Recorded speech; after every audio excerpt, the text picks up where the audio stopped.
Welcome to this short video which will take you through the GCI approach and the approach with AI radar. Start by rolling 2 dice. I'm actually using some specialist dice called loyalty dice, but you can just use any 2 dice of different colours, a black and a white dice. Nominate one as positive and one as negative. As you can see, I've rolled a +1 and a -3, giving me a total of -2. Now I need to roll again for the differential on bearing. I've rolled a +4 and a -6, giving me another -2.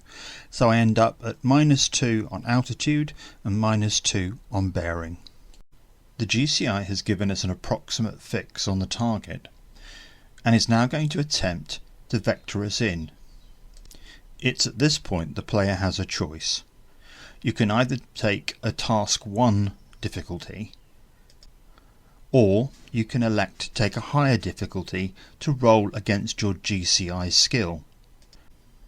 For each level above 1, you may move 1 level in altitude or 1 level in bearing. With my GCI skill of 3, I'm going to take the risk and attempt a level 3 difficulty. This means I've got to roll 10 or less on my D20. My roll is successful, so I choose to close the bearing by 2 and the altitude by 1. I am now within 2 levels of dead centre, so I can now switch to my approach by AI.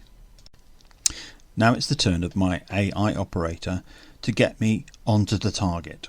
To do this, I add together my AI skill, which is 2, and my flying skill, which is also 2, giving me a total of 4.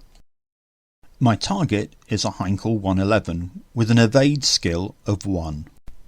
Because I'm 1 altitude sector lower than my target, that makes it 1 task harder. So the bomber's skill of 1 is increased to 2, my active skill of 4 against a passive skill of 2 means I have to roll 12 or less to be successful. Having succeeded, I now roll a d6 to give me my relative clock position to the target. I roll a 2, which puts me in the 9 o'clock position. If I fail, I'll have to move to the next zone on my route and repeat the whole GCI process. If I do that 3 times in a row, then my target has escaped, and I'll need to roll a d3 and move that many zones and contact the GCI for a new target. However, in this case, I've been successful. I'm now at long range to my target, and now I must roll my AI skill on its own against the evade skill of my target. My AI skill is 2, and it's no longer 1 task harder because I'm now at the same altitude as my target, and the evade skill of my target's 1, so I need 11 or less on a d20.